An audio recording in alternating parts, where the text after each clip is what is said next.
What's up guys, it's Life of Trent, and today I'm going to be reviewing the Yeti Hopper Backflip 24. So to start off, I'll just kind of give you a general overview of the cooler. So unlike the regular Hopper series, the new Hopper 2 series, and the Hopper Flip series, this cooler is much taller and skinnier than the other models. On the front of the cooler, if you look here, I have the Yeti Sidekick dry bag installed, which goes on the hitch point grid system. So the Hopper Flip and regular Hopper series also have this same system. So basically there's a few different accessories you can attach, one of which is this dry bag. It has a Velcro closure and then opens up into a magnet, which Yeti says is 100% waterproof, airtight. Another one of the accessories which you can put on either side of the cooler is the bottle opener with the retractor on it. There is a fixed bottle opener which also goes on here, but I have the retractable one installed. The cool thing about this is you can actually take the bottle opener off and basically put any kind of tool you want on here, which is nice. There is handles all over this thing. So you have handles on either side. So on the right side, the left side, you have a top handle. And then if you go to the back, there's another handle down here. So you are not gonna run out of ways to carry this thing. And then the kind of main feature of this cooler versus the other Hopper and Hopper Flip models is the shoulder strap. So you can wear this thing as a backpack. So included with the cooler is a chest strap and a waist strap, which I do not have installed on here currently, but that is an option if you think that would be something that you would use. So just like all the other Hopper models, you have the Hydro-Lock zipper, which is 100% waterproof. So the way that works is there's a little plastic piece they call the dock, which is at the end, which the zipper slides into, and to open it up, you just pull. The zipper is really stiff, but that's because it's designed to last forever. So once you get the cooler opened up, you have the same lining that you're used to on all the other Yeti Hopper series coolers. So durable, it's food safe, so you can put food in here.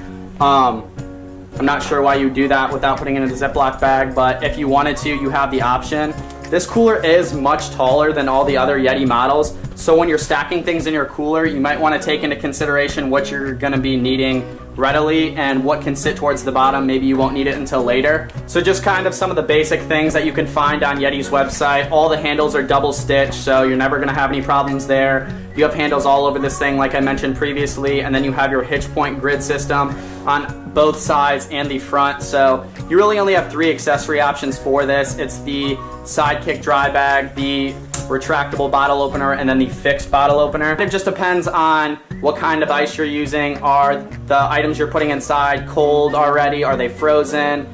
There's many factors that can go into it, which is why they don't give this information, because there's too many factors to consider. Just touching base in regards to ice retention, if you follow Yeti's guidelines, being throw a bag of ice in there before you go out to cool the insulation of the cooler down, put cold drinks in there, fill the cooler completely with ice, start at the bottom, put some items in, add layers of ice all the way through, and fill with ice to the top so there's no extra room for air. You will get, I would say, 2 to 3 days of ice retention, probably 4 to 5 days of keeping items just cold in general. You may have water in your cooler, but your items will stay cold for a very extended period of time. Also, when looking at this cooler, consider the fact that the Hopper series is not going to have the same insulation as Yeti's hard coolers, the Tundra series.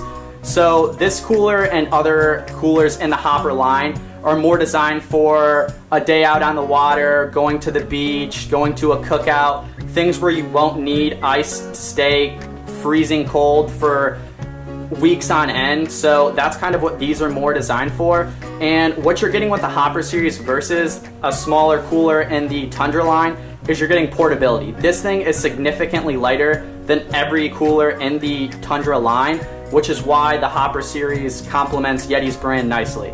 So if you don't think you're gonna need to keep things cold for days on end, you're not gonna be going out on extended trips, the Hopper line is definitely the place to go.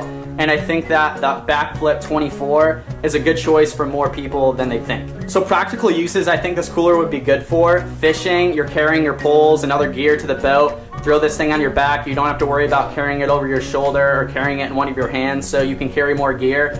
I also think it's pretty practical if we're going to the beach. You're usually carrying beach chairs, towels, other things, so having the feature that you can just throw it on your back with the shoulder straps is really nice. I also think this would be a great cooler for things like music festivals. So it's small if the festivals do have size limitations on the cooler you can bring. And also you can carry it on your back so you don't have to worry about it getting put down, getting all dirty. The entire outside of the cooler, as well as the Sidekick Dry, is coated with the Yeti dry hide shell, the same thing that every other hopper cooler has. So if it does get dirty, scrub it with some soap and water, dry it out, it'll look good as new. They pretty much last forever, so durability isn't an issue when it comes to Yeti coolers. At a price tag of $300, it is kind of steep for a cooler, but when you consider the combined total of how many Walmart coolers you're gonna go buy for 50 bucks, 100 bucks, $300 isn't that much money. It's more of a long-term investment. This is something that's gonna last you a really long time. So another thing to note, Yeti advertises this cooler as being able to hold 20 cans of beer using a 2-to-1 ice ratio. So like I mentioned previously, you start off with a layer of ice in the bottom, you layer your cold beverages, you add more ice, and you gradually work your way up. You could obviously hold more than 20 cans of beer in this cooler if you use less ice, but then you're not gonna get as much ice retention as you would if you did follow the proper guidelines that Yeti prescribes.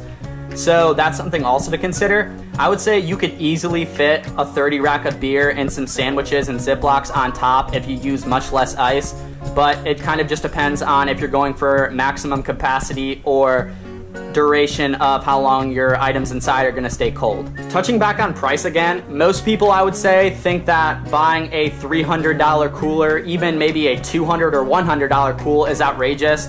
You have your people who say that Yetis don't work, they're just overpriced, you're buying it for the brand.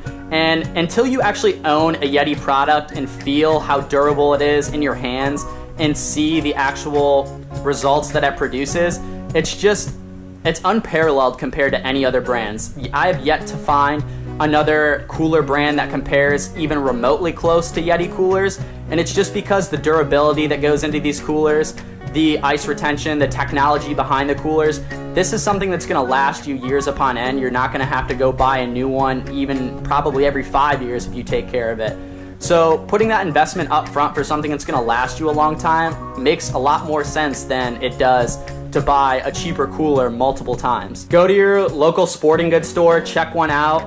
There's different sizes, maybe the Backflip isn't for you. Yeti products in general, they all stand up, they're all tested, they're all built to last. So this is my review of the Yeti Hopper Backflip 24. Thanks for watching.